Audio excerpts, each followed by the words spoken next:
21শে আগস্টের গ্রেনেড হামলা মামলা এটা সবাই জানেন আপনারা যে এটা ওই হাইকোর্ট ডিভিশন থেকে খালাস হয়েছিল। অল দি অ্যাকিউজড পারসনস যাদের সেন্টেন্স ছিল, কনভিকশন ছিল, সবাইকে হাইকোর্ট ডিভিশন খালাস দিয়েছে। এই খালাসের এগেনস্টে রাষ্ট্রপক্ষ আমাদের সুপ্রিম কোর্টের অ্যাপেলেট ডিভিশনে ওনারা লিভ টু আপিল ফাইল করেছেন এবং সেই লিভ টু আপিলের আজকে শুনানি ছিল। তো today's bench was presided by honourable chief justice and other 5 companion judges of the said honorable court. তো শুনানি ফার্স্ট আওয়ারে হয়েছে, এখন সেকেন্ড হাফে আবার রিচেজের পরে 11:30টায় যখন শুনানি শুরু হলো। তো এখন দেখা যাচ্ছে যে রাষ্ট্রপক্ষে ওনারা যেই পয়েন্টের উপরে আর্গুমেন্ট প্রেস করতেছেন এই পয়েন্টে ওনাদের লিভের গ্রাউন্ডে ত্রুটি আছে অথবা সঠিকভাবে ওটা গ্রাউন্ড নেওয়া হয়নি। তো যার জন্য অনারেবল চিফ জাস্টিস সাহেব বললেন যে তাইলে আপনারা আপনাদের গ্রাউন্ড ঠিক করেন এবং এটা ঠিক করে আসেন, এবং পরবর্তী ধার্য তারিখ দিল এই মাসের 26 তারিখে।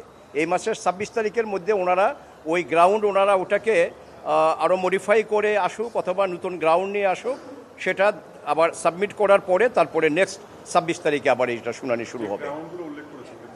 গ্রাউন্ডস ওনারা যেটা বলতে চায় যে হাইকোর্ট ডিভিশন এখানে আমাদের সাবমিশনের উপরে সাবজুডিস ম্যাটার এতটা নাই বা বলি, বাট এক কথায় সেটা হলো আমরা কিছু লিগ্যাল পয়েন্ট রেজ করেছিলাম হাইকোর্ট ডিভিশনে।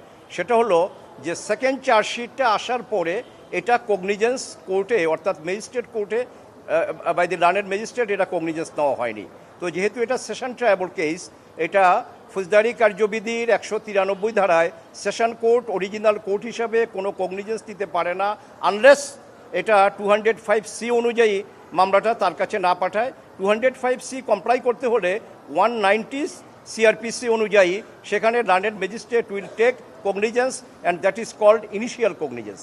ওই ইনিশিয়াল কগনিজেন্সটা এই মামলায় নেওয়া হয়নি, যার জন্য সেকেন্ড চার্জশিটে লুৎফুজ্জামান বাবর সাহেব, তারেক জিয়া সাহেব এবং অন্যান্য যারা যে 30 জন যাদেরকে সেকেন্ড চার্জশিটে মুফতি হান্নানের সেকেন্ড চার্জশিটে আনা হয়েছে, ওনাদের ট্রায়ালটা আমি বলবো যে ভিসিয়েটেড এজন্য কারণ এই সেকেন্ড চার্জশিটটা যথাযথভাবে আইনানুগভাবে এটা কোর্টে অ্যাকসেপ্ট হয়নি এবং ওইটার উপরে কোনো কগনিজেন্স নেওয়া হয়নি বিধায় এই ট্রায়ালটাই ভিসিয়েটেড হয়ে যায়। এটা আমাদের সাবমিশন হাইকোর্ট ডিভিশনে ছিল and high court division accepted our submission, our contention.